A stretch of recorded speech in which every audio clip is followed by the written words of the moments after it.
Mis casos criminales.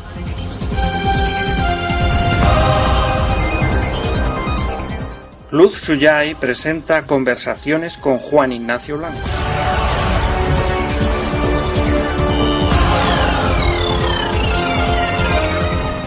Un análisis capítulo a capítulo sobre su libro ¿Qué pasó en Alcácer? Hoy analizaremos el capítulo primero. La desaparición. Muy buenas noches a todos. Les saluda nuevamente Luz Suyay, directora del archivo del crimen.net, y en esta oportunidad tengo el gran placer y el gran honor de poder conversar con Juan Ignacio Blanco, licenciado en periodismo y máster en criminología y una de las máximas autoridades en lo relacionado al caso Alcácer. Juan Ignacio, con muchísima amabilidad, ha accedido a conversar conmigo en una serie de programas en los cuales iremos analizando profundamente cada uno de los capítulos de su libro Secuestrado, ¿Qué pasó en Alcácer?, con el objetivo de que se puedan aclarar muchas dudas que tienen las personas, con el objetivo de que podamos llegar a un mayor entendimiento de qué es lo que pudo suceder desde el momento en que las niñas desaparecen y hasta que son encontradas. Juan Ignacio, bienvenido, muy buenas noches. Muy buenas noches, Luz. Estoy absolutamente encantado de estar contigo y con tus oyentes y a ver si estoy a la altura de lo que dices y soy capaz de resolver el mayor número de dudas posibles. Bueno, pues uno de los primeros capítulos de tu libro, que prácticamente es, una base muy importante para poder entender los hechos posteriores. Bueno, todo es importante, pero el principio siempre tiene una connotación especial, porque ahí es donde vienen un montón de hechos y circunstancias, igual que declaraciones, que pues pueden desviar la investigación de la forma correcta o al contrario pueden esclarecerla por completo, o pueden más bien crear un caos de dudas. Y en el caso Alcácer todos sabemos que existen más preguntas que respuestas. Y bueno, en el primer episodio, que es la desaparición, lo primero que se habla es acerca de que ese viernes 13 de noviembre del año 92 empieza pues a lo que se conocería más adelante como el caso Alcácer, un crimen terrible en donde 3 jóvenes murieron, y pues un crimen que marcó no solamente a las víctimas, sino también a sus familias, a sus amigos y a un pueblo prácticamente de por vida. Estuviste muy implicado en este caso, estuviste muy cerca de las familias, has hecho una investigación excelente. Tu libro pues contiene paso a paso todo lo que se necesita saber para saber cómo se llevó a cabo esta investigación.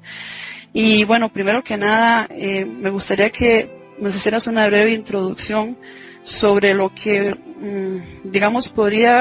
cómo podría o de qué manera podría haber empezado esta noche de este viernes 13, y exactamente qué hechos claves, tal vez algunos 2 o 3 que puedas mostrarnos, podríamos decir que desviaron la investigación y le hicieron ir por un derrotero que hoy por hoy todos los que investigamos el caso sabemos que es improbable que haya ocurrido. Sobre esto, ¿qué nos puedes comentar? Bueno, a mí lo primero que me gustaría decir es que ese día fatídico, viernes 13 de noviembre del 92, lo que iba a ocurrir es una de esas desgracias que, como tú has dicho perfectamente, no solamente han dejado marcadas a las familias de las víctimas, a sus amigos y conocidos, sino a todo un pueblo y también, por qué no decirlo, a todo un país como España. La verdad es que a veces nos olvidamos de este momento tan absolutamente brutal, que es el de una familia que está sentada a la mesa esperando para empezar a cenar, y que el padre se dedica a mirar constantemente el reloj y comprobar que su hija, que tenía que estar ya hace un rato en casa, no llega. Esa sensación que cada vez va aumentando el nerviosismo, ocurrió en 3 familias de un pequeño pueblo valenciano, Alcácer, un pueblo de menos de 1000 habitantes, donde una desaparición era algo absolutamente impensable y un hecho que no había ocurrido nunca. La realidad es que empezaron a pasar los minutos a partir de las 9:30, 10 menos cuarto, que las niñas tendrían que haber estado ya en su casa. Los padres empezaron a ponerse nerviosos. Antes de las 11 de la noche ya habían comenzado a sonar los teléfonos en las distintas casas, puesto que tanto los padres de Miriam como los de Toñi como los de Desiré sabían que las 3 habían salido juntas y ninguna había aparecido, y empezaron a entrelazarse esas llamadas de los unos a los otros para ver si su hija había llegado. Cuando comprobaron las 3 familias que pasadas las 11 de la noche no habían llegado las niñas, pues inmediatamente tomaron una resolución que quizás no nos parezca la normal, pero que en un pueblo es lo que se suele hacer, que es salir de casa e ir al ayuntamiento. Ir al ayuntamiento como buscando un refugio, como buscando un lugar donde alguien te va a apoyar o donde alguien te va a ayudar a saber qué es lo que realmente ha ocurrido. Y si estamos hablando ya prácticamente de la medianoche, pues alrededor de esa hora, de las 12 de la noche, pues prácticamente había ya más de 50 vecinos que estaban a las puertas del ayuntamiento comentando nerviosos entre todos ellos, intentando pues pensar qué es lo que podía haber ocurrido, pero algunos ya estaban intentando comenzar algo que duraría durante 75 días y que era buscar a Miriam, Toñi y Desiré, que ya siendo la hora que era y conociéndolas, porque quizás también lo más importante de todo esto, y a veces nos olvidamos, es conocer el carácter de las niñas y también la forma de ser y la forma de vivir de sus familias. Los que las conocían y sobre todo sus familiares sabían con absoluta seguridad que las niñas voluntariamente no habían desaparecido, que no se trataba, como oficialmente querían hacernos creer a todos los españoles, de una fuga voluntaria o de simplemente una chiquillada, y que al día siguiente iban a aparecer con cara compungida y pidiendo perdón. Entonces, para mí ese es el detalle, bueno, no dramático. Yo creo que es muy difícil que una familia pueda vivir una cosa más terrible que esa, que es la desaparición de una hija. Efectivamente, debe ser una situación completamente terrible y lamentablemente, como bien decías hace un momento, pues una de las cosas por las cuales quizá muchos que hemos analizado este caso no podemos entender cierto tipo de situaciones es precisamente porque no las conocimos. No sabíamos cómo eran sus caracteres, no sabíamos la clase de personas que eran, cosa que sí sabían sus familias y sus amigos cercanos. Y en realidad, en torno a quienes eran Miriam, Toñi y Desiré, como las personas que ellas fueron, pues prácticamente no hay muchísima información. Entonces, a veces, pues en base a lo que se ha contado tanto en la versión oficial como en los libros sobre el caso, pues no se puede evitar especular un poco acerca de ciertas cosas y tener que poner, por lo menos dándole el beneficio de la duda a otras. A mí, una de las cosas que me llamó muchísimo la atención en el momento en que los padres van a hacer la denuncia a la Guardia Civil al día siguiente, es que todos aseguran, por lo menos en los documentos sumariales así consta, de que las chicas salieron de su casa sobre las 7 de la tarde. Y este tema de los horarios es muy importante y me gustaría que nos ayudaras a aclararlo, porque resulta que hay 3 o 4 versiones diferentes acerca de la salida de Miriam y de Toñi y de Desiré de sus casas. Hay una versión que dice que sobre las 3:30 Miriam salió de su casa diciéndole a su hermano que estaba ahí, que no pensaba ir a Color. De ahí se encontró con Toñi y fueron por Desiré, pasaron a los recreativos SAS y posteriormente se fueron a visitar a una amiga que estaba enferma. Hay una versión que dice que eso sucedió más o menos como a las 5:30 de la tarde. y que se encontraron a su amiga, se llama Esther, se llama la amiga que estaba enferma, que la encontraron en el ambulatorio de Alcácer y ahí se fueron a su casa.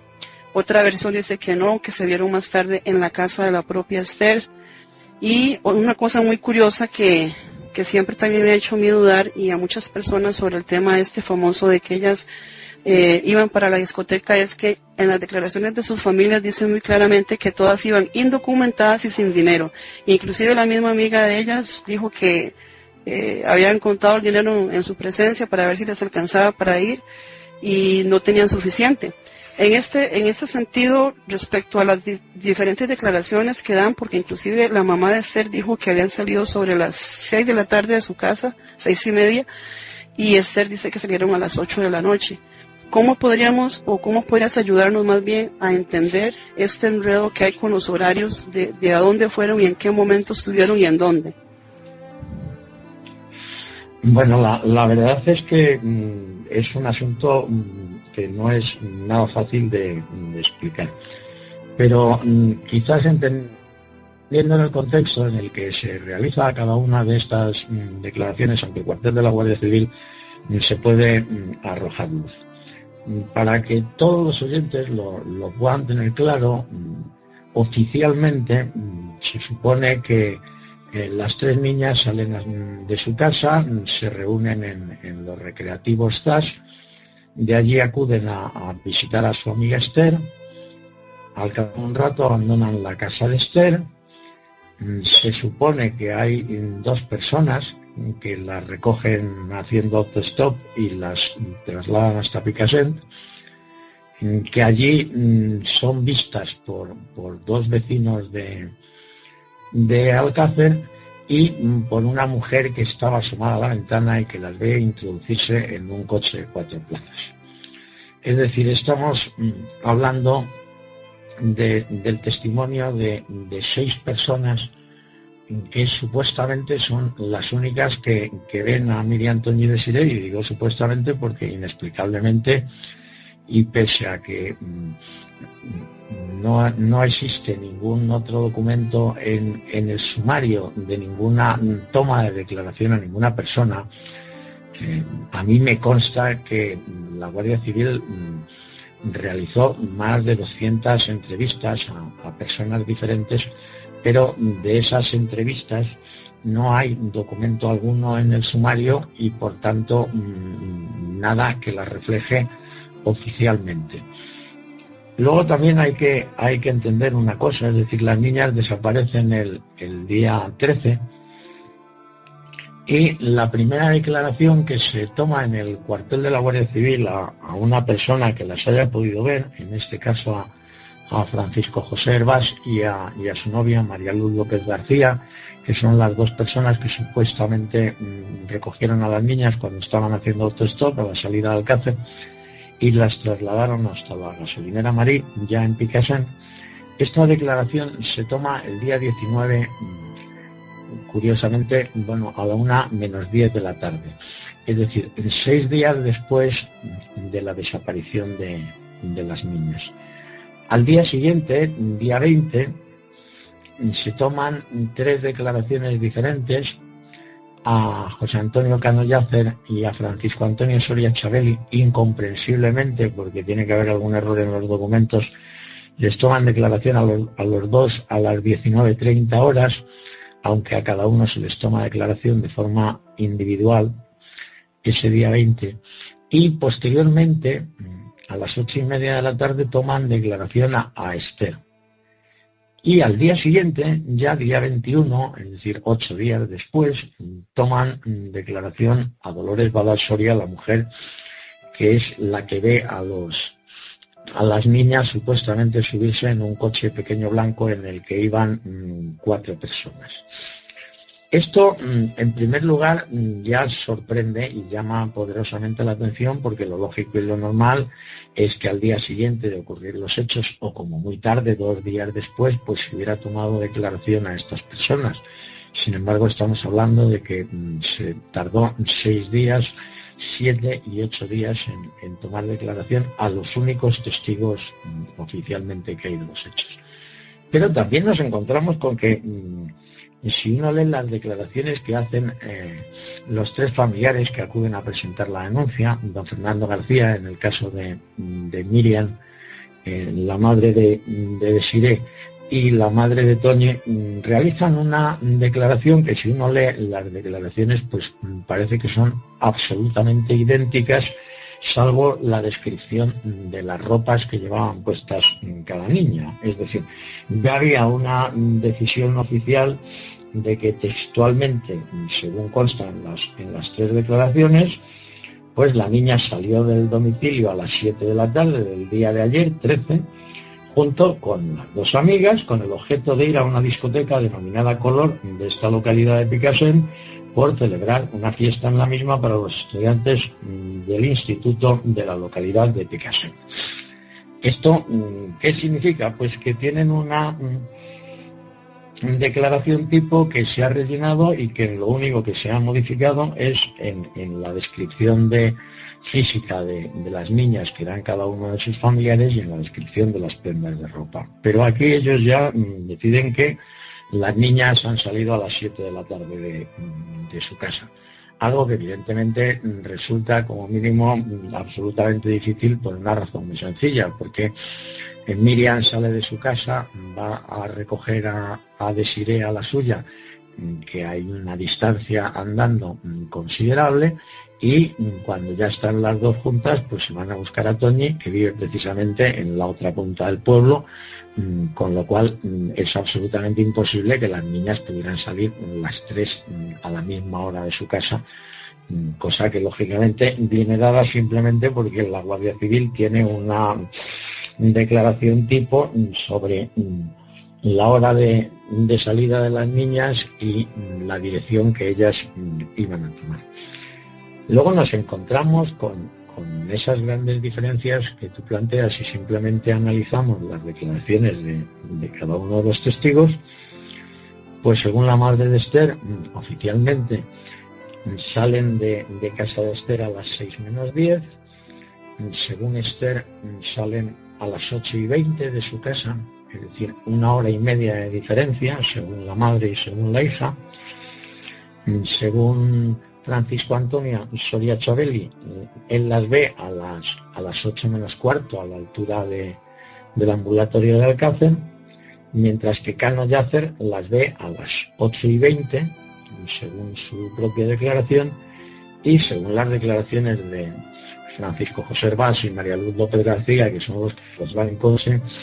pues es a las 8:15 de la tarde cuando las recogen. Cuando uno evidentemente comprueba estas grandes divergencias, porque no hay dos personas que hablen de la misma hora, tanto de salida de casa de las niñas como de casa de Esther, como en el momento en que desaparecen en la calle principal de Picassent, pues a uno lo que realmente más le sorprende es decir cómo la Guardia Civil no aclaró exactamente y no realizó una exacta cronología de los hechos ocurridos aquella tarde. Es decir, cualquiera sabe que una desaparición, lo más importante es investigar las 24 horas anteriores a esa desaparición, porque es cuando realmente se pueden encontrar más pistas sobre lo que ha podido realmente suceder. Pero aquí nos encontramos con un sumario y un procedimiento en el que no queda en absoluto claro, no ya a qué hora desaparecieron o pudieron ser secuestradas las niñas, sino no queda en absoluto claro ni a la hora en la que salieron de su casa, ni a la hora en la que de alguna manera salieron de casa de Esther. Todo esto que deja absolutamente claro, pues que evidentemente uno no se puede fiar de los documentos obrantes en el sumario en torno a la desaparición. Y además es que no hay más que estos, es decir, lo sorprendente es que cuando don Fernando García accedió al sumario, y accedió al sumario casi 4 años después, cuando el procedimiento ya estaba cerrado y pendiente únicamente del acto del juicio contra Miguel Ricard, pues pudimos comprobar cómo no había documento alguno de las investigaciones realizadas por la Guardia Civil durante esos 75 días que las niñas estuvieron desaparecidas. Se puso el hecho en conocimiento del juzgado y el juzgado instó a la Guardia Civil para que remitieran todos aquellos documentos relativos a las investigaciones llevadas a cabo en esos 75 días. Allí, posteriormente, la Guardia Civil remitió, me puedo equivocar, que no recuerdo exactamente, pero desde luego eran más de 300 folios de supuestas investigaciones que se habían realizado, e incluso tomas de declaración a numerosas personas, pero ninguna de ellas, salvo las personas que hemos citado, las vieron aquel día, algo que es absolutamente ilógico, porque a las niñas aquel día pues las vieron innumerables personas, fundamentalmente en los recreativos ZAS, donde ellas estuvieron un buen rato y fueron vistas por un gran número de vecinos. Y luego, como es lógico y normal, a lo largo de ese recorrido que hicieron, tanto Miriam para ir a recoger a Desiré y luego las dos juntas para ir a casa de Toñi, donde prácticamente tienen que recorrer todo el pueblo, pues indiscutiblemente las tuvo que ver muchísimas personas. Sin embargo,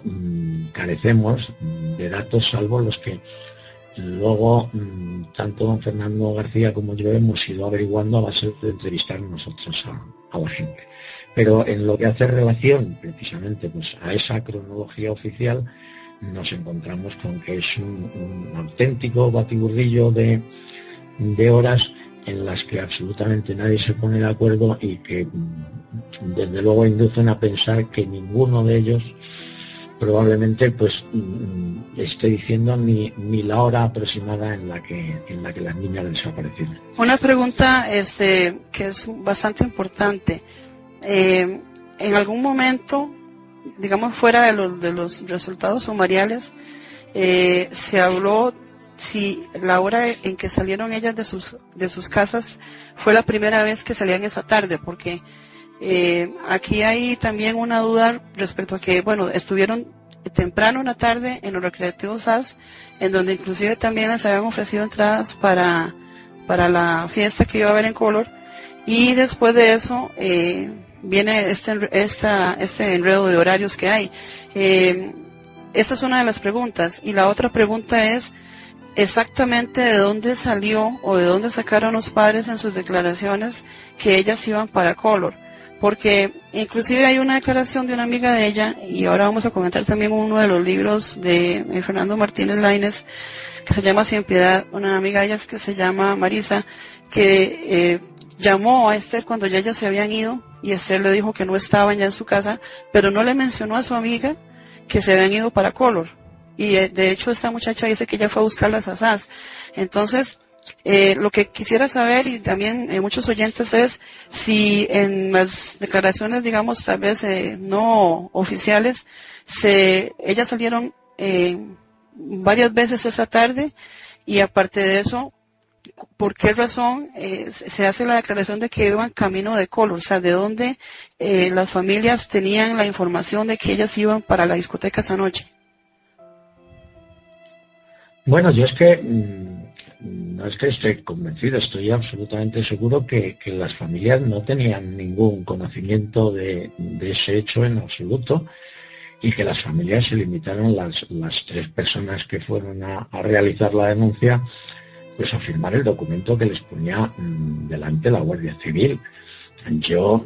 lo tengo absolutamente claro con don Fernando García, con el que he compartido muchos años de investigación y con el que he llegado a compartir su casa durante muchos meses viviendo con su familia,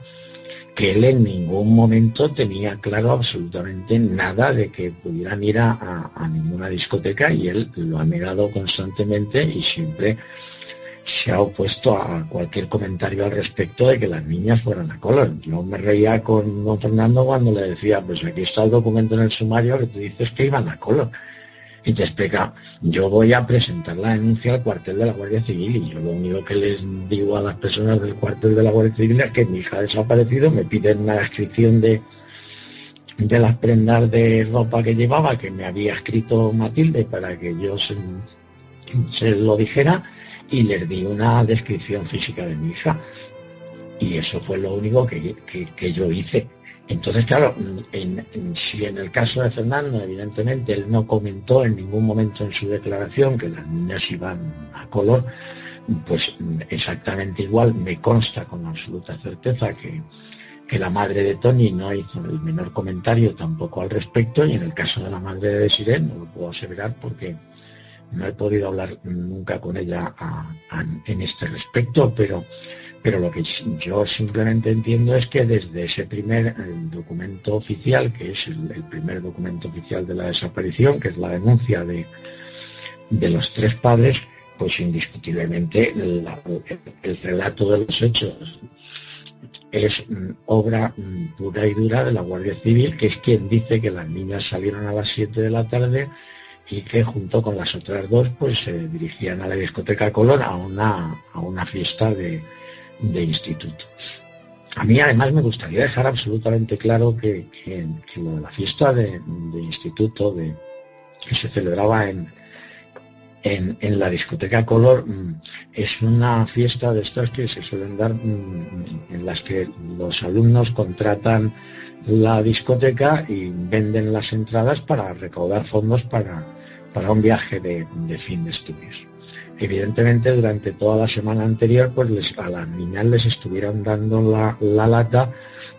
todas sus conocidos y conocidas para intentar venderles las entradas para acudir a la discoteca. Entradas que ellas no compraron en ningún momento porque no tenían en ningún momento previsto ir a la discoteca. Luego, como tú muy bien has dicho, yo he recibido información de distintas personas que las vieron aquella tarde en los recreativos y todas tienen claro que en ningún momento ellas hablaron de ir a la discoteca y muchísimo menos, lógicamente, ya a esas horas, porque si no, como he dicho anteriormente, pues hubieran comprado la entrada con antelación suficiente. Y como ha quedado claro por el comentario que tú has hecho, las niñas iban sin dinero. Entonces es absolutamente ilógico que sin dinero para poder acudir a la discoteca, pues pretendieran ir a la discoteca. Yo desde mi punto de vista lo que se está aquí sembrando inicialmente y por eso se tarda tanto tiempo en tomarles oficialmente declaración es simplemente el primer paso de esta versión oficial. ¿Por qué ir a la discoteca Color? Pues es muy sencillo, es decir, las niñas que todavía eran muy niñas, es decir, estamos hablando de que dos de ellas tenían 14 años y la otra 15, pues lógicamente no es que hicieran una vida muy dispersa ni muchísimo menos, eran unas niñas muy controladas familiarmente. Es decir, las familias estaban muy pendientes de ellas y la libertad de movimientos que tenían eran salir de su casa e ir a casa de una de sus amigas o a los recreativos en Alcácer, que era pues, el punto de reunión de los adolescentes de la localidad. Y como algo especial, los sábados, y algunos sábados, no todos los sábados, que era el único día que abría la discoteca Color, pues acudir a la discoteca Color, que era una discoteca de las denominadas light, es decir, una discoteca para menores. Entonces, indiscutiblemente, si las niñas no las han podido secuestrar de los recreativos ZAS, porque está en una calle muy céntrica y está siempre lleno de gente en los alrededores y de chavales y jóvenes apoyados en los coches, pues indiscutiblemente las niñas, si no estaban en ZAS, solamente podían ir a un sitio, que es a Color. Si no van a Color, ¿dónde van a ir? Pues evidentemente es que si no hubieran ido camino de Color, pues la investigación tendría que haber girado completamente y haber investigado a dónde podían haber ido las niñas. Eso evidentemente pues implicaba tremendos problemas para la investigación, porque había que hacerse muchísimas preguntas. Es decir, las niñas, si hacían algo anormal en su vida, que sería no ir a ZAS o no ir a Color, pues evidentemente implicaba abrir numerosas vías de investigación que, sin embargo, desde que corrió el mito, rumor, bulo de que el lugar a donde iban las niñas cuando desaparecieron era la discoteca Color, pues de alguna forma se cerraron completamente cualquier otra vía de investigación y se centraron única y exclusivamente en que durante alguna parte de ese recorrido entre Alcácer y Picassent y la discoteca Color, pues las niñas podían haber sido secuestradas. Esa es una de las cosas precisamente que llama mucho la atención, porque por ejemplo en la declaración que está en tu libro, en la página 16, que hizo don Fernando, dice que entre las gestiones que ellos hicieron, comprobaron, dice que no llegaron a estar en la mencionada discoteca, porque dice que en la misma hubieron otras amigas que no las vieron a ninguna de ellas. Y posteriormente, en la declaración de doña Rosa Ford, la mamá de Desiree, dice que su hija salió con Miriam y con la otra llamada Antonia, y con el fin de venir a la denominada discoteca Color de Picassent, donde se celebraba una fiesta de estudiantes de un instituto de esa localidad. En la declaración que hizo la mamá de Toñi, dice algo parecido. Dice que salió del domicilio citado a las 7 de la tarde, lo que te decía la hora, del día 13, junto con otras dos amigas, Miriam y otra María Deseada, con el objeto de ir a la discoteca Color. Entonces, lo que dices está muy bien. Si ellas no estaban en los recreativos, lo normal en este caso habría sido pensar que se fueron a esa discoteca. Pero la pregunta también sería si en algún momento quizá, como se dice en mucho en la historia de este caso, que en la casa de la amiga de ellas es donde al final tomaron la determinación. En algún momento esta chica, esta era amiga de ellas, declaró o dijo a los padres que en su casa ellas planearon ir de todos modos a la discoteca. ¿Y por qué motivo? Porque una de las razones que se dan es que Toñi quería ir a ver a José Antonio Cano Yasser, que era un chico que le gustaba y que debe estar trabajando en la fiesta. Entonces, el mito de Color, como se ha denunciado muchas veces, tiene que haber salido de alguna parte, es decir, de alguna fuente que dijo, sí, es que dijeron que iban a ir, o ellas estuvieron aquí lo decidieron, o aparte de, digamos, la declaración que supuestamente hace esta chica, Esther, de que ellas en su casa decidieron ir a la discoteca, no existe ninguna otra declaración por parte de familia y enemigos que con anterioridad a ese día ellas hayan manifestado su intención de ir a la discoteca. Entonces, de ahí es la importancia de por qué y de qué manera se gestó la idea de que se habían ido para esa discoteca. Por eso se hacía la pregunta. Y en cuanto, digamos, a lo que manifestaron aquí, por ejemplo, en tu libro dice que, de hecho, salieron el día 20 de noviembre del 92, sí, dice que sí, me dijeron que se dirigían a la discoteca Color, ya que había una fiesta en el Instituto de Picassent. Entonces, aquí es donde tal vez nació este mito. Y por eso te preguntaba por qué Color, precisamente, bueno, ya nos has explicado que era un sitio que ellas frecuentaban, y si es que hubo una declaración entre, digamos, las familias y amigos de que ellas habían dicho que iban a ir, porque eso tiene que haberse gestado en la casa de su amiga. Entonces es importante también saber si ellas se encontraron con Esther en el ambulatorio y después fueron a su casa, o se fueron directamente a su casa. Bueno, la realidad de todo esto es que Esther, que la verdad no se encontraba bien de salud, pues llevaba una temporada larga que su madre no la dejaba salir sola de casa, y las tres niñas acuden a visitar a Esther para intentar convencer a su madre de que la deje salir con ellas. Entonces, lógicamente, el hecho de decir de dónde proviene el que Esther luego en su posterior declaración sea la que diga que van a ir a la discoteca Color, yo estoy absolutamente convencido de que esto proviene nuevamente de la declaración que Esther firma en el cuartel de la Guardia Civil, y que yo no estoy convencido ni muchísimo menos que se corresponda a la realidad de lo que ella dijo.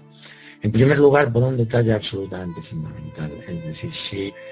si es cierto, como dice Esther, que las niñas salieron de su casa a las 8:20 y a las 9:30 tenían que estar de vuelta en su casa, resulta absolutamente ilógico que con un espacio de 1 hora y 10 minutos las niñas fueran a trasladarse sin medio de locomoción hasta otro pueblo cercano, como es el pueblo de Picassent, y entrar a la discoteca, pagar una entrada sin dinero porque no llevaban dinero y poder regresar a su casa a las 9:30 de la noche.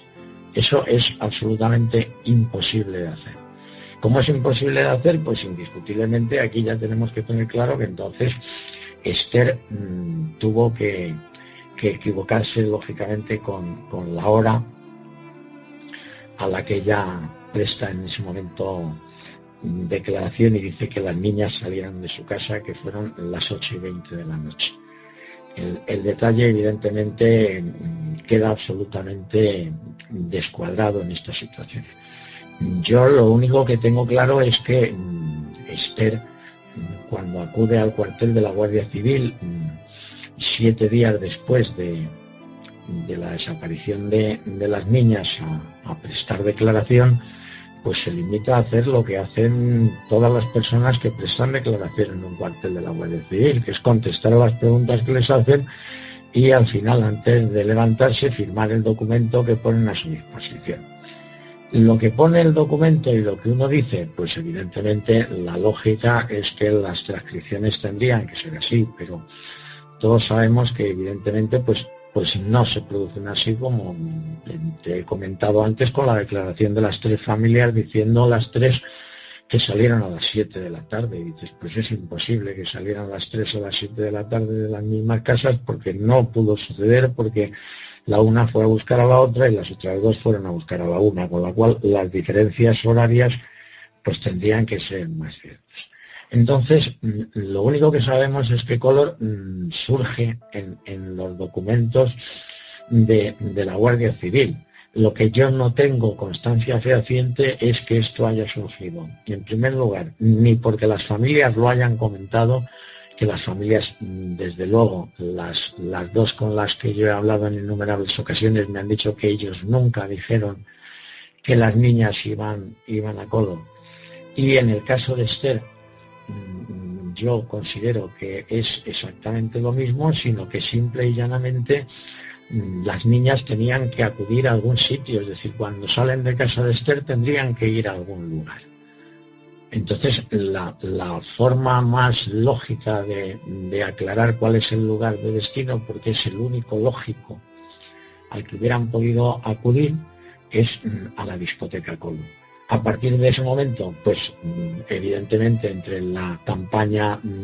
más de desinformación que de información que hacen los medios de comunicación en aquellos momentos, pues desde un principio se graba en la opinión pública española la idea de 3 niñas que van camino de una discoteca y a mitad de camino son secuestradas. Y es el primer paso para colocar la versión oficial. Pero yo estoy convencido, por intentar aclarar el punto al máximo extremo, que ni Esther ni las familias en ningún momento manifestaron que las niñas fueran a dirigirse a la discoteca Collor, sino que ese es un planteamiento que hace directamente la Guardia Civil. Ok, Juan Ignacio, entonces aquí entramos en otro asunto también que es muy interesante, y es la famosa llamada que supuestamente Miriam hace de casa de Esther, pidiéndole a su madre que le diga a Fernando que se les pueda acercar a Collor. Sobre esta llamada me gustaría mucho que también nos aclararas, porque en otras versiones que has dado con anterioridad se habló de que esa llamada se produjo fuera de casa de Esther, que se produjo fuera de Valencia, y en el caso de haberse producido esa llamada, me imagino que se debió de haber investigado si realmente hubo una llamada de casa de esta muchacha a la casa de Miriam. Sobre, digamos, 2 preguntas aquí, una para darte tiempo a que puedas desarrollarlo. ¿Se llevó a cabo esa llamada de Miriam y con qué objeto y desde dónde se hizo realmente esa llamada. Bueno, antes que nada, y te agradezco que me des la oportunidad de aclararlo, yo cuando he comentado determinados aspectos de este día de la desaparición en algún lugar, como desgraciadamente me veo sometido todavía, 21 años después, a innumerables presiones de todo tipo, a la amenaza de vivir en libertad condicional. Y por qué no decirlo, pues indiscutiblemente si me meto donde no me debo de meter, pues hasta desgraciadamente con miedo por lo que me pueda pasar a mí y a mi familia. Yo ya dije en su momento cuando hice esas grabaciones, lo que pasa es que luego a la hora de montarlo, pues los periodistas no lo consideran oportuno, que yo hay veces que desgraciadamente, y es algo que no me gusta porque las contradicciones hacen perder credibilidad, pero como de lo que se trata a veces es de conseguir esas finalidades, tengo que dar un paso adelante y a veces un paso atrás. Yo esto no lo puedo explicar más, pero creo que a buen entendedor, pocas palabras. Entrando directamente en el tema, la llamada de teléfono por parte de Miriam a su casa efectivamente tuvo lugar. Esa llamada de teléfono se realizó desde casa de Desiree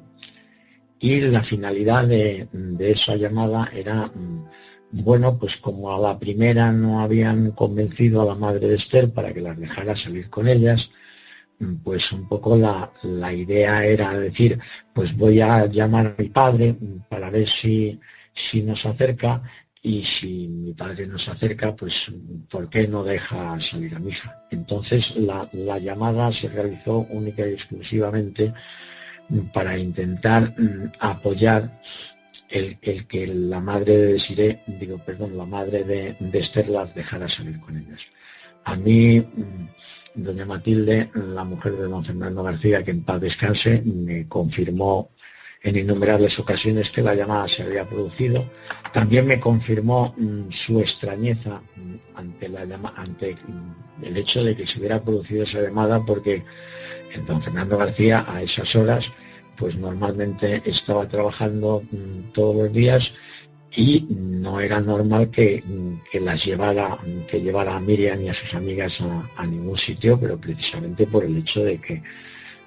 al ser una persona propietaria de una empresa con más de 80 trabajadores, pues trabajaba muchísimas horas al día y evidentemente a esas horas de la tarde su padre normalmente no estaba en casa. Las macabras casualidades que se producen, pues efectivamente aquel día don Fernando García se encontraba mal, estaba quejado de un proceso gripal y había regresado a casa antes de la hora y se había echado a descansar porque se encontraba con cierta fiebre. Este hecho, pues indiscutiblemente para don Fernando García supuso y supone para él, bueno, pues como un golpe brutal en su alma y en su cerebro al pensar que su hija había llamado para que la llevara en coche y si él lo hubiera llevado a las niñas o se hubiera encontrado bien, pues a lo mejor no hubieran sucedido ninguno de los hechos que posteriormente sucedieron. Es decir, es un detalle que para don Fernando pues es como una losa que lleva encima de su corazón de forma permanente. Pero yo eso sí quiero dejarlo claro, es decir, la llamada se produce desde casa de Esther, Miriam llama a su casa y la finalidad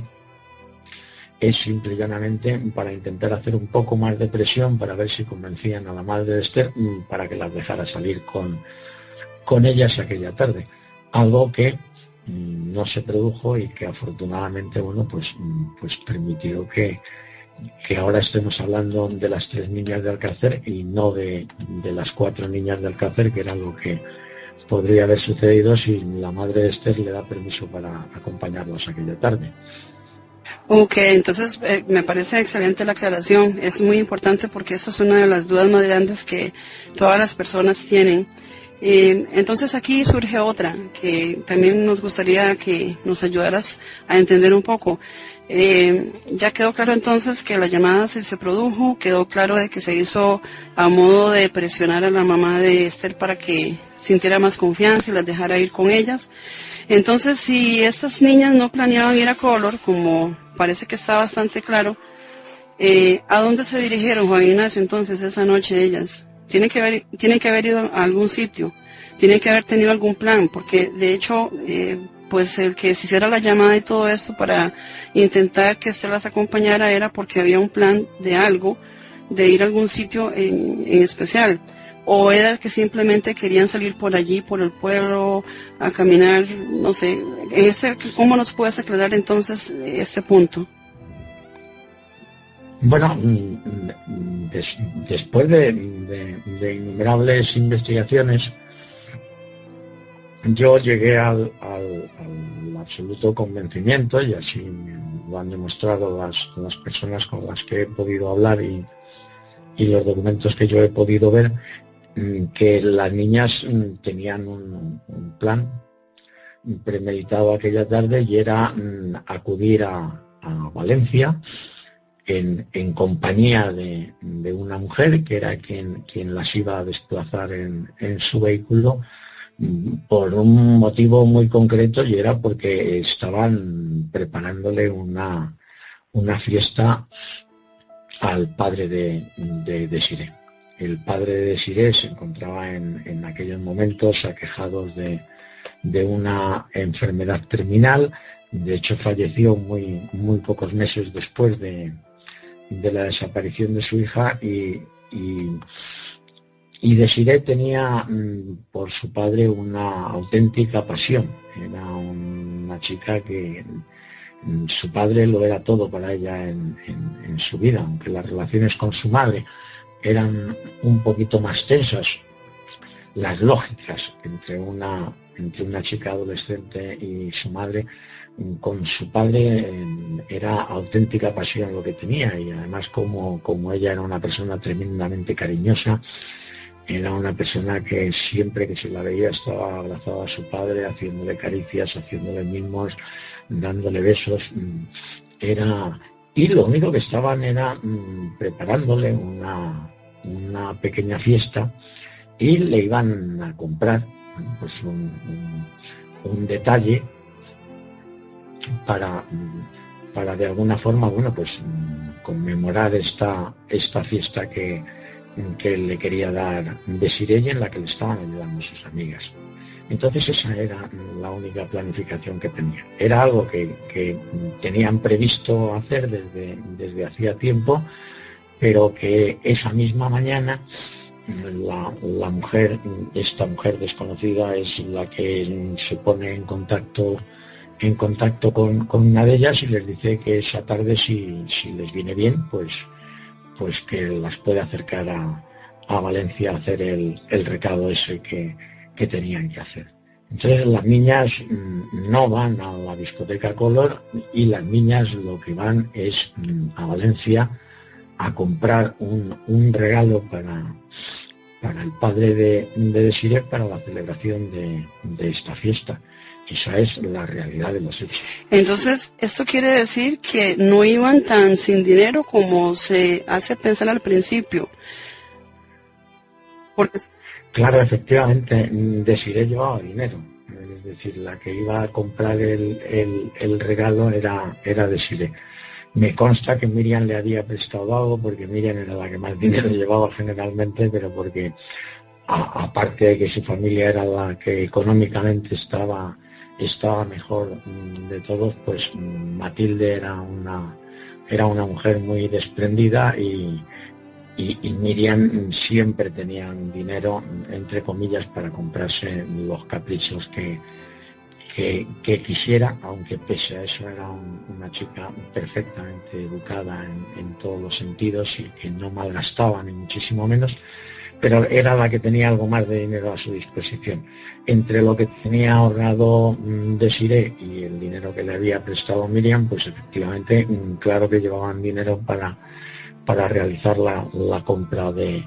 este regalo. pero claro, como evidentemente estamos hablando de que aquí, y es algo que estamos comprobando en este primer capítulo de entrevistas, pero que vamos a tener oportunidad de hablarlo prácticamente en casi todos los que vengan después, es decir, parece que las cosas están metidas con un calzador en una horma que han decidido que es la que oficialmente tiene que ser, es decir,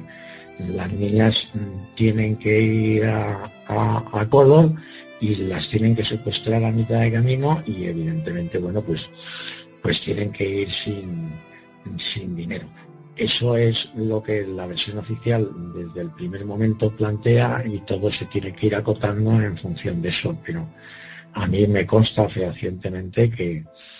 Desiree salió con el dinero que ya tenía ahorrado y el que le había prestado Miriam, precisamente para ir a Valencia a comprar este regalo.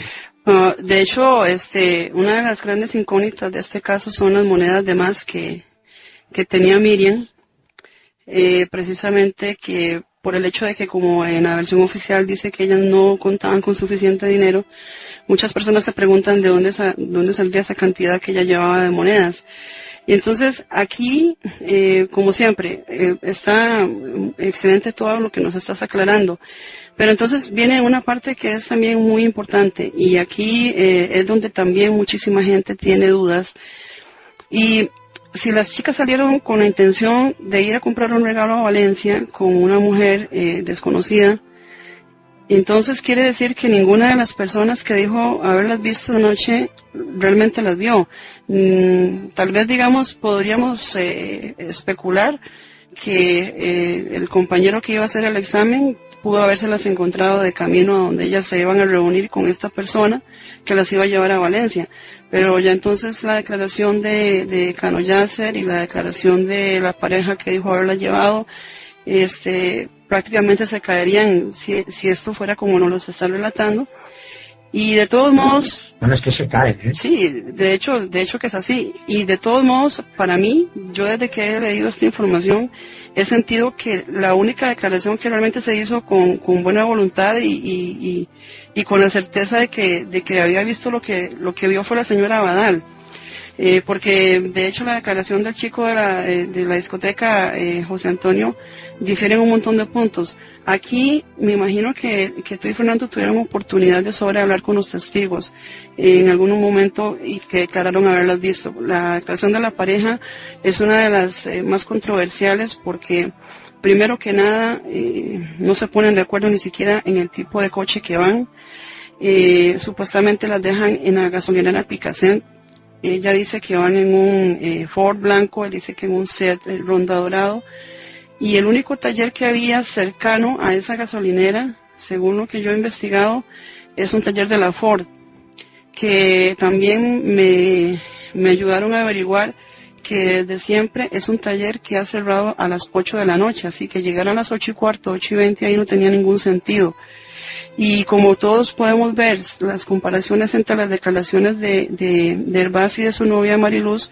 son completamente contradictorias. Sobre este tema entonces de los testigos, ¿qué nos podrías aclarar? Hombre, la verdad es que yo creo que lo has dejado tú más o menos claro, pero yo incidiré más en algunos de los detalles. Oficialmente a los primeros que se les toma declaración en el cuartel de la Guardia Civil es a Francisco José Herbaz y a su novia María Luz López García. Se les toman declaración el día 19, 6 días después de ocurrir los hechos. Para quienes no lo conozcan, estas dos personas declaran que justo a la salida de Alcácer, donde hay un semáforo, en que es el que abre paso a la intersección para la carretera que se dirige camino del cercano pueblo de Picassent, pues estas dos personas manifiestan que recogen a las 3 niñas allí y las llevan hasta la gasolinera Marí, que está a la entrada prácticamente de Picassent. Aquí hay que dejar claro varios detalles que son muy importantes en relación a la declaración que prestan estas dos personas. En primer lugar, son las dos primeras personas que oficialmente hablan de la discoteca Color. Tú que antes me decías quién hace referencia a la discoteca Color. Pues los dos en prácticamente lo único que están de acuerdo en su declaración es que las niñas, cuando las llevaban en el coche en la parte de atrás y se dirigían hacia la gasolinera, pues les habían dicho que a ver si las podían acercar hasta la discoteca Color, que iban allí a una fiesta del instituto. Y los dos dejan claro que se acuerdan perfectamente del detalle ese de la discoteca Color y la fiesta del instituto. Es algo como que estuviera perfectamente aprendido. Pero que él les dice que no las puede llevar hasta la discoteca porque tiene el coche que está averiado, porque le está perdiendo gasóleo y tiene que llevarlo al taller y las deja en la gasolinera Marí. Inexplicablemente no existe ningún documento de la Guardia Civil que diga que ha tomado declaración al empleado y al propietario de la gasolinera Marí para ver efectivamente, pues como es lógico, alguien tendría que estar despachando gasolina en la gasolinera y evidentemente tendrían que haber visto a Francisco José Hervás, a su novia y a las 3 niñas. Y evidentemente pues no se les toma declaración a ninguna de estas dos personas. Yo y don Fernando García, pues con posterioridad nos hemos entrevistado no en una sino en varias ocasiones, tanto con el empleado de la gasolinera como con el propietario de la gasolinera, que en todo momento nos han dicho que ellos no vieron nunca ni a las 3 niñas, ni a Francisco José Hervás, ni a su novia María Luz López García. Luego nos encontramos con un segundo detalle y es que evidentemente las deja en la gasolinera, pero se va a dirigir al taller que tú has citado anteriormente y que te consta por tu labor de investigación, pero inexplicablemente pues tampoco la Guardia Civil toma declaración al propietario del taller ni a los empleados para comprobar si ese día Francisco José Hervás y su novia llevaron algún coche a reparar y si lo dejaron o no lo dejaron, y en caso de haberlo dejado, cómo regresaron luego estas personas a Alcácer, algo que tampoco está aclarado en ningún momento. Pues aunque la Guardia Civil no les tomara declaración, don Fernando García y yo también fuimos a visitar a estas personas, las cuales con toda amabilidad nos contestaron todas las preguntas que les hicimos, pero para dejarnos absolutamente claro que ese día Francisco José Hervás y su novia no fueron al taller y que ese día Francisco José Hervás ni su novia dejaron ningún coche en el taller. Entonces, evidentemente, si partimos de la base de que ni en la gasolinera ni en el taller nadie vio a Francisco José Hervás y su novia, lo lógico y lo normal es pensar que es que Francisco José Hervás y su novia no fueron ese día a la gasolinera Marí ni al taller a llevar el coche, y que todo esto responde única y exclusivamente a un hecho que tiene que ser muy claro, y es que estas personas van a declarar eso simple y llanamente por encargo, entre comillas, de alguien, para contar unos hechos que no se corresponden con la realidad. Es más, tanto don Fernando García como yo tenemos el absoluto convencimiento, sin ningún género de dudas, que Francisco José Hervás y María Luz López García nunca vieron esa tarde a Miriam, Tony y Desiree. ¿Y dónde queda entonces, en este caso, la declaración, por ejemplo, de José Antonio Cano Yácer, que afirma y testificó en el juicio haberlas visto cuando él venía de la discoteca con su ciclomotor, ya que prácticamente esto se contesta solo, pero me gustaría conocer cuál es el dato exacto, el conocimiento que según tu investigación y la de don Fernando García tienen de este hecho, porque esta es una de los testimonios que más se cuestionan todas las personas, no solamente por el hecho de que se dudó siempre de que las chicas llegaran con esa pareja, sino también porque desde la distancia de donde él afirma haberlas visto, según el plano que hay, que yo he podido ver de Picasen, es completamente imposible que las haya podido ver. En ese sentido, ustedes tuvieron oportunidad de conversar con este joven y él les aclaró algo al respecto sobre lo que él declaró y por qué lo hizo. Bueno, la verdad es que sí. Inicialmente nosotros teníamos muchas dudas con el testimonio hasta que una de las personas que trabajó con nosotros pues cogió un plano de la localidad de Picasen y dijo, aquí es donde José Antonio Cano Llàcer dice que estaba cuando las vio y aquí es donde dice que estaban las niñas. Y uno comprueba en ese plano y dices, es imposible que las haya podido ver porque hay un edificio en mitad en medio que le impide la visibilidad para poder ver a las niñas desde donde él dice que estaban y donde él dice que las niñas se encontraban. Evidentemente, ante la duda de la declaración, porque era físicamente imposible que los hechos fueran como él los relataba, pues don Fernando García y yo hablamos con José Antonio Cano Llàcer en innumerables ocasiones hasta que finalmente nos reconoció que él no había visto a las niñas aquella tarde, pero que había visto los medios de comunicación que venían y estaban todos buscando a alguien que hubiera visto a las niñas, a José Antonio Cano Llàcer, que además era un chico que bastante atractivo para las chicas de su edad y que lo que más le gustaba era intentar agradar a los demás, pues había visto que era una oportunidad de salir en las cámaras de televisión y de llamar la atención y simplemente, bueno, pues había contado una mentiricilla, entre comillas, pero por supuesto a don Fernando y a mí nos reconoció que él nunca vio a las niñas aquella tarde. Y sobre esto, digamos, ¿tienen ustedes alguna prueba en concreto, digamos, de esta declaración que les hizo, de este reconocimiento? Sí,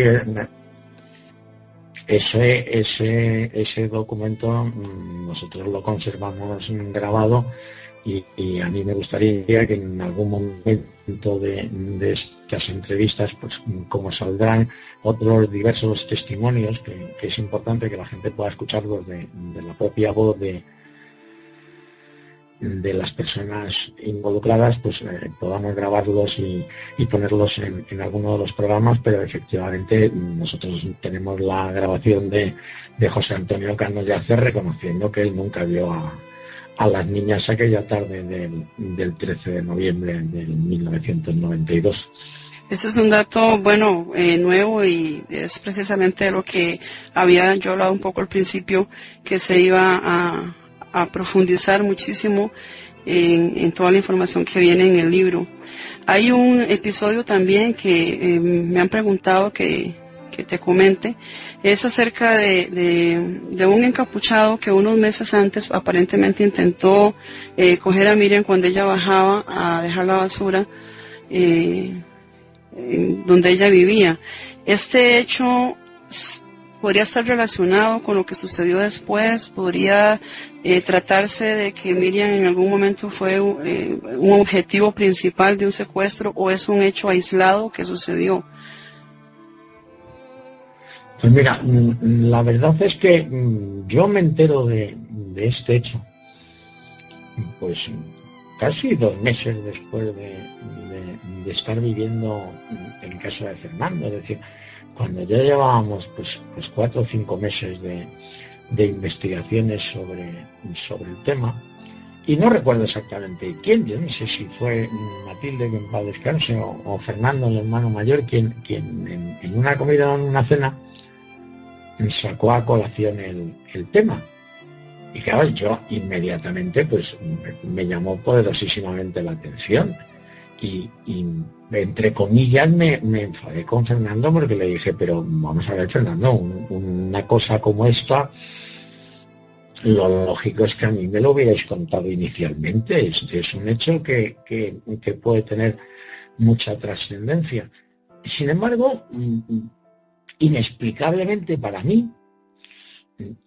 a ninguno de las familias le parecía que el tema tuviera la menor importancia y que si no me lo habían contado era porque era algo sin importancia. Y yo decía, digo, vamos a ver esto, de pensar con lógica, ¿cómo no va a tener importancia? Porque si estamos hablando es un hecho que ocurre, si yo mal no recuerdo, no tengo ahora mismo los datos para comprobarlo, pero creo que fueron 5 o 6 días antes de ocurrir la desaparición de las niñas cuando se produce este incidente que quizás muchos no conozcan, y es que Miriam al ir a bajar la basura por la noche, pues en el portal fue atacada por un desconocido que iba encapuchado, y gracias a los gritos, patadas y golpes, pues consiguió ahuyentarle, eso junto con la aparición de un vecino en el portal, que apareció de forma casual, lo que pusieron a este encapuchado en fuga. Yo No, continúa. No, a mí, ya te digo, me llamó poderosamente la atención el detalle, y sobre todo me sorprendió que ellos no le dieran ninguna importancia. Eso para mí, bueno, pues fue algo raro, algo extraño, y intenté no hacer el menor comentario, pero sí puse inmediatamente a trabajar en el tema a algunas de las personas que colaboraban con nosotros entonces en la investigación, a fin de aclarar realmente qué es lo que había sucedido efectivamente aquel día. La verdad es que datos eran muy pocos, puesto que no se había presentado denuncia de ningún tipo, y la única persona que podía dar fe de los hechos era uno de los vecinos del edificio. Nosotros inmediatamente nos pusimos en contacto con él, y efectivamente nos aclaró que él simplemente había visto a alguien salir corriendo, porque cuando él estaba abriendo la puerta para entrar en el portal, el supuesto encapuchado que se encontraba dentro abrió de un tirón, salió corriendo, le empujó en su salida y se perdió en la noche. Cuando le preguntó a Miriam qué es lo que había pasado, o si se encontraba bien o cómo se encontraba, pues Miriam le quitó hierro al tema, le dijo que no había pasado nada, que ella se encontraba perfectamente bien, dejó la basura en el contenedor, subió a su casa, el vecino le dijo de acompañarla, el hombre estaba preocupado, pero le llamó poderosamente la atención también que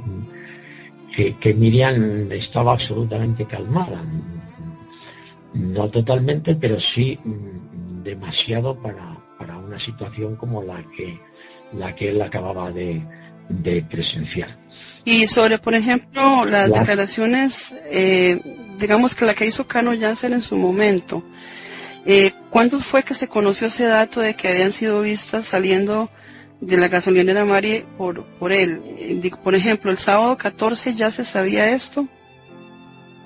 Al día siguiente de la desaparición se sabía que Cano Yasser las había visto el día anterior en la gasolinera Mari. No, ese dato no se trasluce hasta posteriormente.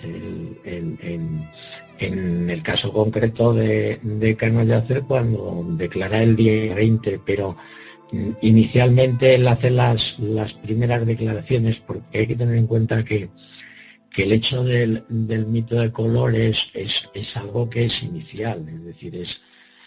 aunque la primera pista inicialmente que surge no es esta, porque antes, como comentabas acerca de algún otro autor que ha escrito sobre el tema, pues Francisco Martínez Lainez en su libro Sin Piedad deja absolutamente claro, a la mañana siguiente de desaparecer las niñas, cuando ya todo el pueblo se había enterado y todo el mundo estaba ya en la plaza del pueblo y ya estaban buscándolas por todos sitios, la primera respuesta que daba todo el mundo cuando le preguntaban ¿dónde pueden estar las niñas? Pues todo el mundo dice, las niñas se las han llevado a uno de los chalés. Esa era la idea completamente fija que existía en el pueblo y que Paco Martínez Lainez deja clarísima en su libro. El hecho de que a las niñas se las llevaran al chalet venía a demostrar una situación de la que nadie hablaba, pero que todo el mundo era semiconsciente en Alcácer. En la cercana localidad de Picassent hay varias urbanizaciones de chalets de alto standing, casi todas ellas, pero hay una que es especialmente para multimillonarios, que es la urbanización El Alter, una urbanización con pasos a nivel cerrados, con vigilantes en la garita en la puerta, con 2 vehículos dando vueltas por la urbanización las 24 horas del día, y son unos chalés de auténtico lujo. Me refiero a auténtico lujo pues a detalles como que son chalés que dentro tienen discoteca, tienen cine privado, es decir, edificaciones de 1.500 metros cuadrados construidos, es decir, son grandes chalés de lujo. Y desde hacía años era algo que se venía produciendo y que el pueblo en medio escondía con auténtica vergüenza, y era que innumerables niños y niñas de la localidad habían pasado por algunos de estos chalés donde se producía consumo de diferentes sustancias estupefacientes, que se abusaba del rohypnol y que muchos niños y niñas se habían visto obligados, sin ser conscientes, a ser víctimas de abusos sexuales. Esto era algo que todo el pueblo sabía y conocía, pero que nadie había querido llamarlo por su nombre. Cuando veamos capítulos posteriores como en la búsqueda, pues vamos a poder comprobar cómo ha habido más testigos que han visto cómo intentaban raptar a una niña, precisamente también en una de las zonas de acceso a Picassent ya por la noche.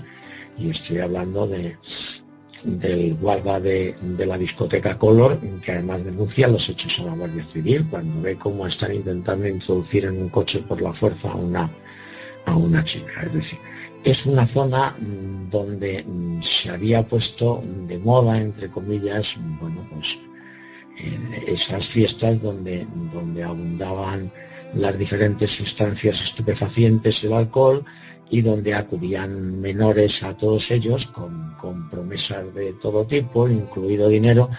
y una vez que eran drogados, pues algunos de ellos eran víctimas de abusos sexuales. Todos estos hechos habían permanecido siempre sin denuncia, pero formaban parte de una sombría capa que planeaba siempre sobre el pueblo de Alcácer.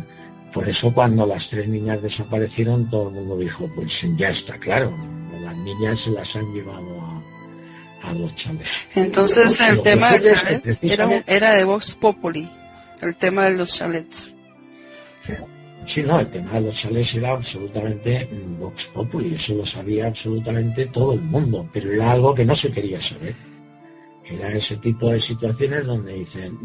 no queremos saber nada de todo esto. Y dices, ¿por qué? Pues porque las violaciones que se han producido a los menores han sido siempre bajo los efectos de las drogas. La mitad de ellos no recuerdan qué es lo que ocurrió en su momento. Y luego son pueblos con unas mentalidades todavía muy antiguas de esa España profunda que todavía queda, donde yo he oído decir a personas, si a mi hija lo han violado, mejor que aparezca muerta, y frases de ese tipo que forman parte de esa España negra que todos queremos olvidar, pero que todavía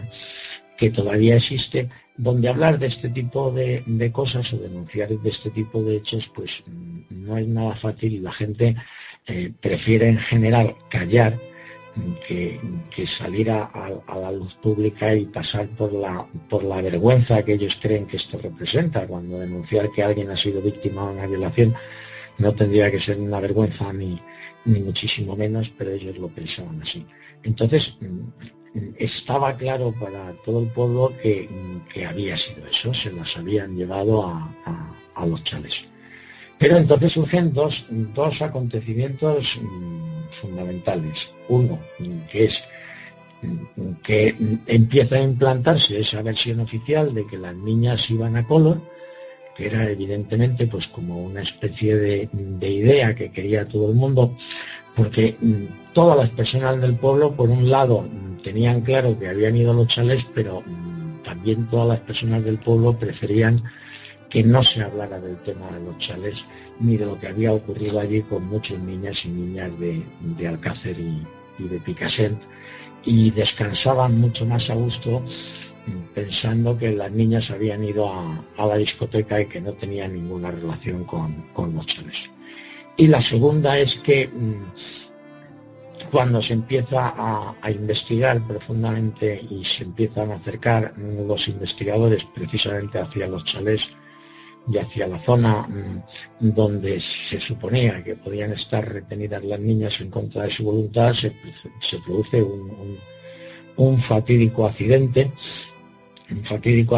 que deja otras dos víctimas más del caso Alcácer. En este caso, dos jóvenes de protección civil que estaban ayudando en la búsqueda de las niñas,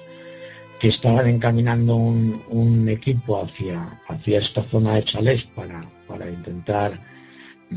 encontrarlas allí, y que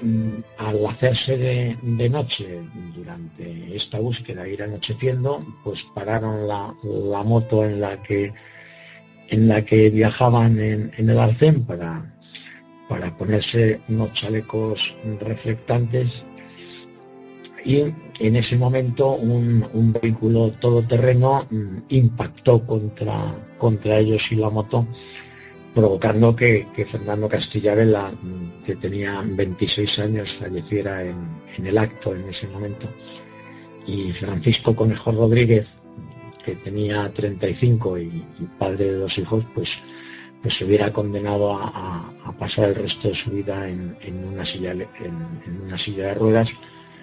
porque desgraciadamente el accidente le dejó destrozadas las 2 piernas, amén de diversas lesiones por todas partes del cuerpo, incluso algunas de ellas pues lesiones psíquicas que le han quedado permanentemente. Este hecho pues provocó en primer lugar que la búsqueda de las niñas ya fuera totalmente organizada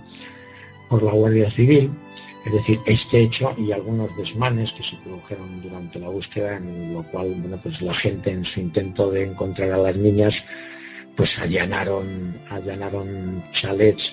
en los que no estaban sus propietarios, rompieron puertas,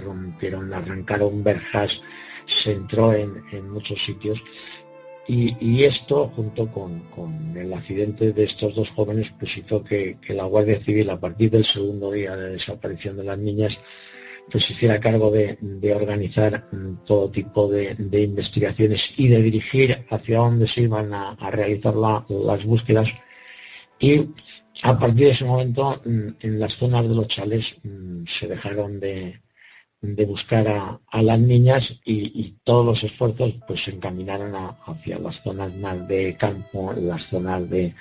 los naranjos, buscarlos en los pozos y en cualquiera de las casetas que hay en todas estas pequeñas fincas de naranjos. Aquí hay un dato también,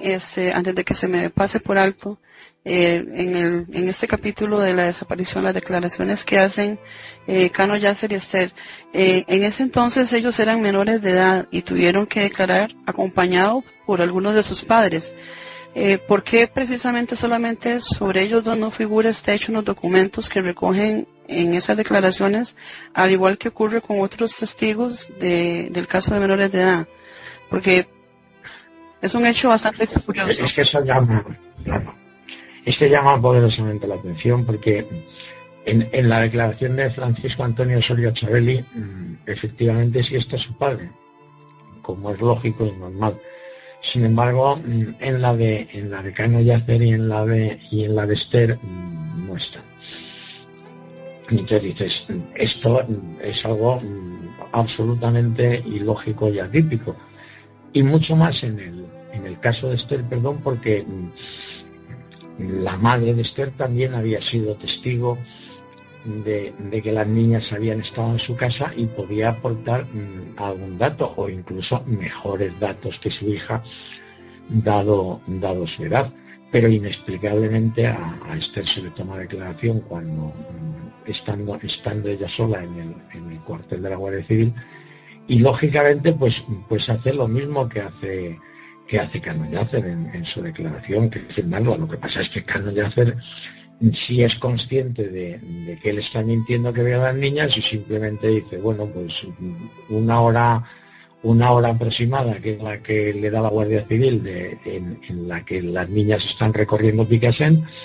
pues él simplemente dice que bajaba con la moto, que las vio, que las saludó y les dijo adiós y ya está, simple y llanamente. Esther, lo que pasa es que si aclara algún dato más y da precisamente esa hora errónea, a las 8:20 de la tarde, y el tema también de que iba a la discoteca Color, pero por supuesto, como tú dices perfectamente, pues ya viene a demostrar la irregularidad de que se tome declaración a dos menores sin la presencia de los adultos, de que aquí nos encontramos, bueno, pues ante una serie de documentos que no todos pueden decir la verdad, puesto que todos son contradictorios. Entonces, era lo que yo te comentaba al principio. Yo creo que hay que empezar a irse olvidando de todas estas declaraciones oficiales que prestan estas personas por hechos que son absolutamente concretos, como hemos comentado antes, por intentar cerrar los temas. Porque Francisco José Hervás y María Luz López García nunca han visto a las niñas de Alcácer ni las han llevado a la gasolinera Marí. José Antonio Cano Yacer, como nos reconoció y está grabado, no vio a las niñas aquella tarde. Francisco Antonio Soria Chabeli, pues probablemente sí que las vio. Lo que pasa es que no cuadra la hora que él dice, de las 8:15, porque tendría que haber sido antes cuando las podría haber visto, pero es el único que cabe la posibilidad, aunque él tampoco tiene muy claro, porque efectivamente estamos hablando de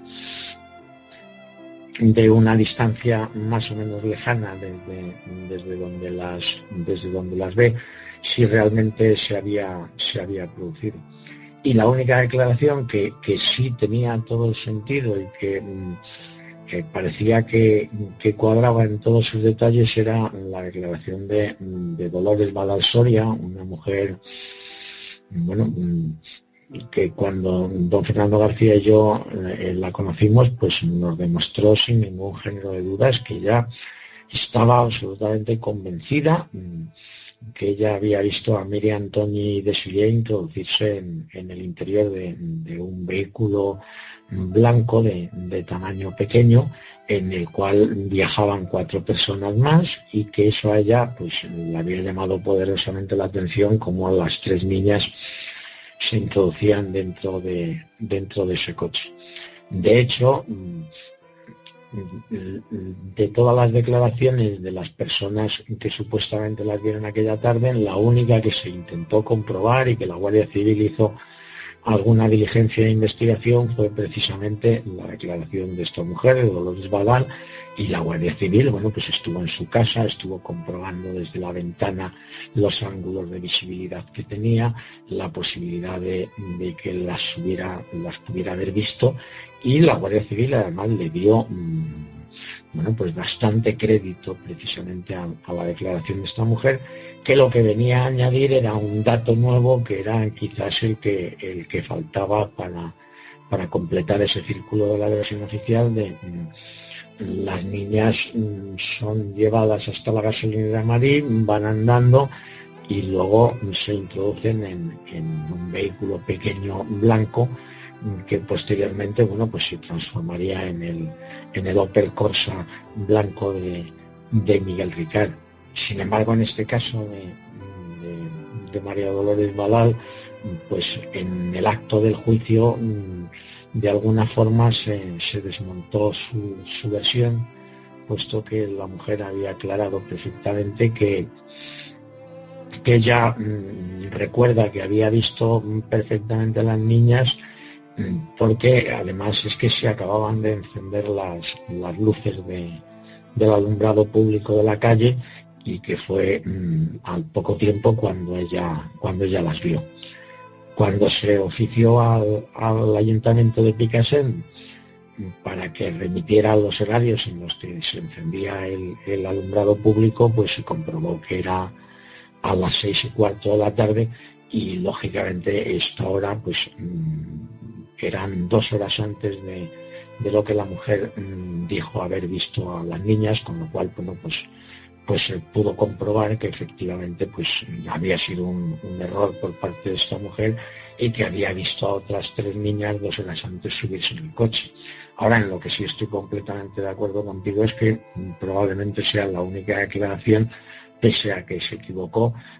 hecha con buena fe, la que hizo Dolores Badalsoria. Y sobre, por ejemplo, declaraciones, porque me imagino que se le tomó declaraciones a muchísimas personas que no constan en el acta sumarial. Por ejemplo, una de las declaraciones que no constan aquí, que me llama la atención que no esté, porque debería ser una de las primeras, es sobre el chico que salía con Miriam. ¿Ustedes tuvieron oportunidad de conversar con él? ¿Saben si él hizo algún tipo de declaración sobre lo que había sucedido? Lo menciono a él en especial porque se supone que era una persona que tenía una relación con Miriam, y normalmente cuando hay una desaparición o sucede algún evento de estos, casi siempre vemos en las películas que el novio o el amante o el esposo siempre es el sospechoso principal. En este caso ni siquiera consta declaración de este joven. ¿Sobre este hecho tienes algún conocimiento? Pues el conocimiento que tengo es que, bueno, pues con esta persona, don Fernando García y yo, hablamos en innumerables ocasiones. Evidentemente es un chico muy agradable, y mantenía además buena relación con la familia de Miriam, es decir, que sus padres conocían perfectamente que Miriam había estado saliendo o estaba medio saliendo, porque estaban en un proceso que no aclaran, porque algunos de los amigos dicen que estaban rompiendo, otros que habían roto ya, otros que no iban a romper. Es decir, había ese tipo de dudas, pero bueno, que habían mantenido esta relación desde hacía algunos meses. Y él nos contó, por supuesto, que a él durante los primeros días le habían entrevistado, al menos que yo recuerde, en 3 ocasiones distintas la Guardia Civil. Lo que ocurre es que inexplicablemente ninguna de las declaraciones consta en el sumario, y él, bueno, pues lógicamente desconocía cualquier tipo de detalle con respecto a la desaparición de las niñas. Tampoco podía aportar ningún detalle, salvo que a él no le constaba, pues como no le constaba a la mayor parte de las amigas y amigos de ellas, que tuvieran la idea o la intención de acudir a Color aquella tarde a la fiesta del instituto, que es lo que declaran la mayor parte de las personas que yo he podido entrevistarme con ellas, y que son la gran mayoría de amigos y conocidos de Miriam Toñi y de Siré. Es decir, en eso están todos de acuerdo, es decir, que a ninguno le consta que fueran a ir, más bien al contrario, a varios les consta que no tenían pensado ir, porque varios de ellos habían intentado venderles entradas para la fiesta del instituto y no las habían querido. Entonces, lógicamente, en ese sentido, lo único es que, por supuesto, se echa de menos desde un principio en la investigación de la que ha sido la desaparición más importante de los últimos 50 años en la historia de España. Parece absolutamente increíble que no conste que se haya investigado más a fondo lo que ocurrió la tarde del día 13 en la que desaparecieron. Y muchísimo más grave todavía es que con los documentos oficiales en la mano no podamos hacer una cronología mínima de los hechos y tengamos que estar poniendo absolutamente en duda las distintas versiones que plantean cada uno de los supuestos testigos. Lo que pasa es que tanto para Fernando García como para mí, después de todo el tiempo que hemos estado intentando trabajar en este sentido y con todas las personas que nos hemos entrevistado, todos nos dejan absolutamente claro que no hay ninguna constancia de dónde pudieran dirigirse las niñas, pero desde luego en ningún momento ninguna de ellas había dicho que se fuera a ir a Color aquella tarde. Ese es un dato, bueno, que me parece que queda bastante claro desde el primer momento en que uno empieza a investigar un poco más profundamente los hechos, porque pues todas las cosas que ellas realizaron esa tarde dan a entender de que no había ninguna intención de asistir. Inclusive en la llamada que se hizo el día anterior, que la hizo Toñi a una estación de radio, cuando el animador le está preguntando qué planes tiene para el fin de semana, tampoco menciona que pensaba ir a ninguna fiesta. Entonces hay cosas que yo creo que aquí están bastante claras. Una última cosa que me gustaría muchísimo preguntarte es precisamente sobre el libro de Fernando Martínez Lainez, que fue, creo que el primer libro que se escribió muy poco tiempo después de los hechos, donde hacen algunas declaraciones amigas de las chicas, y mucho se ha hablado de eso, de que también pudo haberse dado una reunión en un matadero de Alcácer que quedaba cerca de la casa de Esther, que curiosamente hay 3 capítulos de este libro que se llama Matadero 1, Matadero 2 y Matadero 3. Me gustaría que nos aclararas esto, porque muchas personas tienen la idea de que a las niñas se las pudo haber asesinado en un matadero de este tipo. ¿Esto es producto de la casualidad o tal vez es alguna especie de mensaje subliminal? Bueno, yo tengo la opinión de que lo que Paco Martínez Lainez quería transmitirnos aquí, y quizás es el primero que lo hace sin tener un conocimiento pleno de la realidad, era que a las niñas se las había llevado a algún lugar determinado donde se les había provocado durante un espacio de tiempo mucho más largo del que nos cuentan una cantidad de lesiones tan absolutamente inimaginables y brutales, en que se ha entendido por la forma de matadero. De todas maneras, en España decimos una expresión muy vulgar que se dice: ya van para el matadero. Entonces, el ir para el matadero es ir como los borregos que van en fila precisamente al matadero. Yo creo que desgraciadamente es una de esas macabras casualidades que en Alcácer haya un matadero y que el matadero precisamente, pues estuviera dentro de ese recorrido que las niñas realizaron aquella tarde. Pero desde luego las niñas no las mataron en el matadero de Alcácer, ni en el matadero de Alcácer ocurrió nada en relación con el triple crimen. Ok, una pregunta más, no quiero, ni nadie quiere comprometerte, pero tal vez referente a esta mujer misteriosa que se ofreció llevar a las niñas a Valencia, por lo menos podríamos saber si se trataba de alguien cercano a una de las niñas, a la familia, porque una de las cosas que se investigó mucho en este caso es si alguno de los familiares había tenido algo que ver, y se menciona principalmente mucho el hecho de que pudiera tratarse de algún familiar de ellas. Entonces, no sé, digamos, hasta qué punto, porque según lo que has contado anteriormente, parece que era conocida de Desiree o de Miriam, esta persona, no así de Toñi, o no sé, no tengo muy claro el punto, pero había algún tipo de relación cercana o por lo menos lejana que tuvieran con esta persona que estuvo involucrada en este secuestro, porque fue la persona pues que las llevó supuestamente a comprar el regalo para el papá de Desiree, y que se prestó de esta manera para llevar a cabo digamos lo que fue el secuestro de la niña. Sobre esto, ¿qué nos podrías contar? Pues mira, yo quiero dejar claro que cuando yo me hice cargo de las investigaciones por encargo de don Fernando García, yo lo primero que le dije es que tenía que tener en cuenta que si yo me encargaba de la investigación, lo primero que la gente que colabora conmigo y yo mismo íbamos a hacer es investigar a fondo a las tres familias.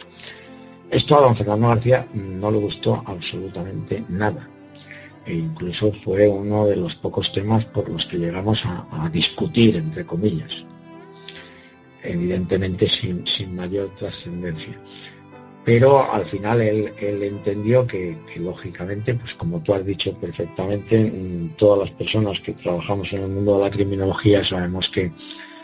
hay una alta probabilidad de que se trate de personas cercanas a las víctimas, normalmente los autores de los hechos.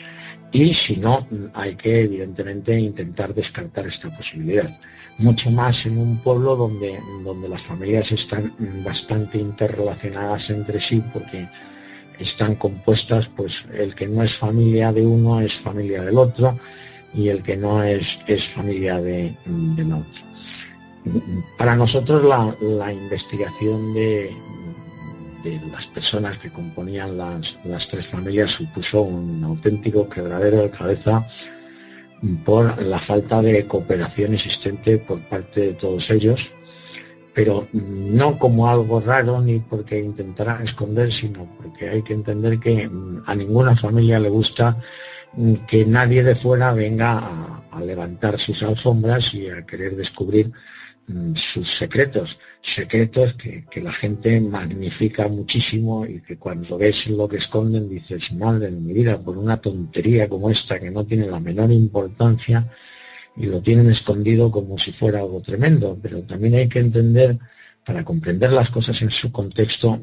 el sitio donde nos estamos moviendo, que es un pueblo muy pequeño, un pueblo donde las costumbres están perfectamente arraigadas, pero donde todo el mundo mantiene la intimidad de su familia como algo auténticamente sagrado, y esconden absolutamente todo. Es decir, es un pueblo de estos, yo Alcácer siempre lo definía, que parecía un pueblo de los de la América profunda, de estos que vemos a veces en las películas, que vas andando por la calle y todo el mundo asoma un poco la cabeza entre los visillos,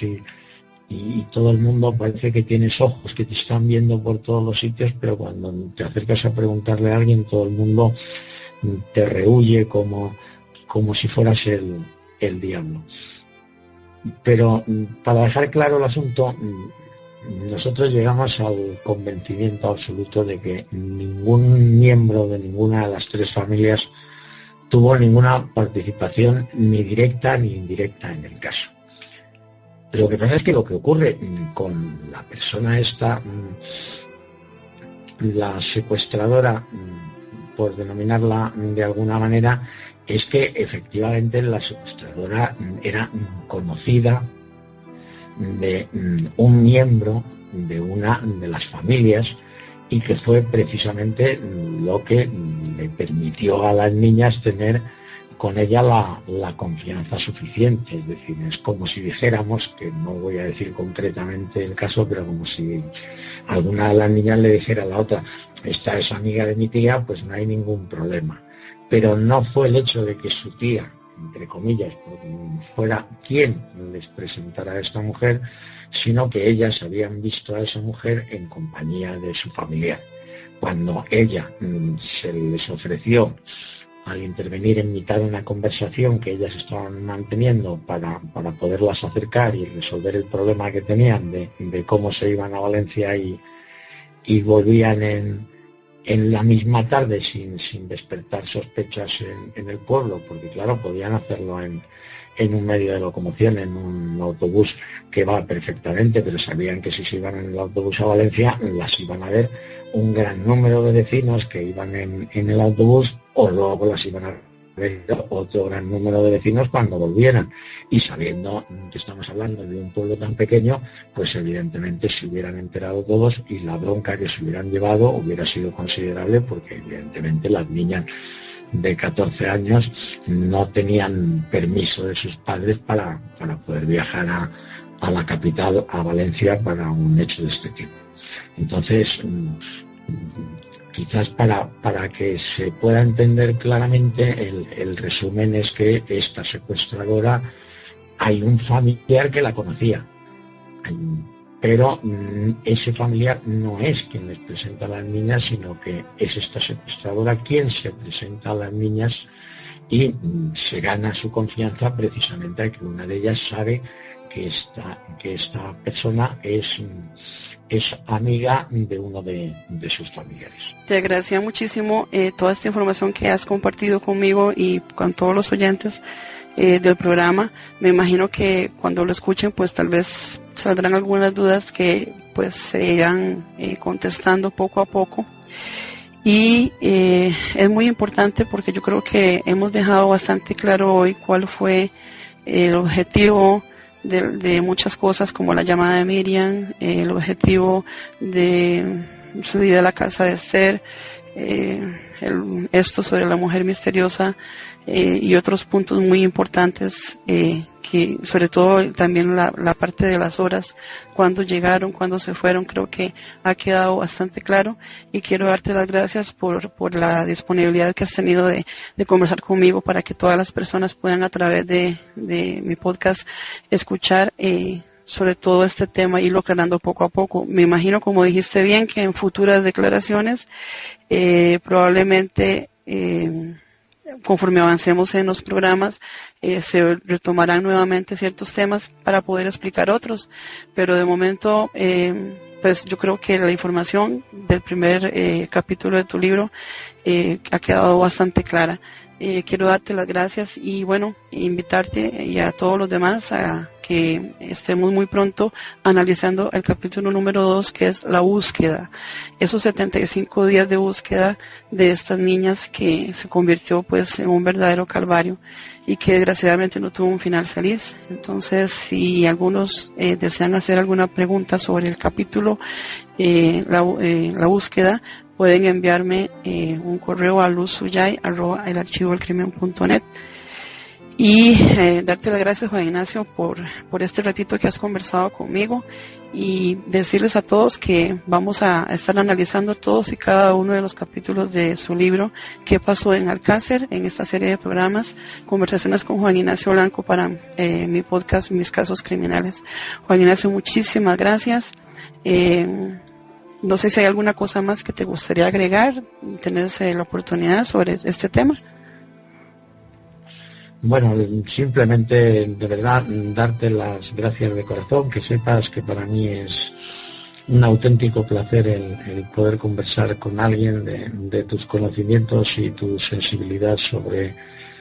el caso, y por supuesto que nos quedan muchísimas cosas en el tintero, pero creo que vamos a tener tiempo en días siguientes de ir tocando todos estos temas, y por qué no irlos volviendo a retomar según vayan apareciendo distintas preguntas de los oyentes, porque de lo que se trata es de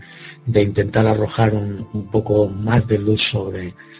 lo que les ocurrió a Miriam, Tony y Desiree. De verdad que ha sido un auténtico placer estar contigo y todos tus oyentes. Muchísimas gracias, Juan Ignacio, y a todos ustedes. Los invitamos entonces para la próxima edición del programa con el capítulo de la búsqueda para Mis Casos Criminales en el archivodelcrimen.net. Muchísimas gracias, Juan Ignacio, y muy buenas noches, y muy buenas noches a todos ustedes, y gracias también por el apoyo, y esperamos sus preguntas y sus comentarios.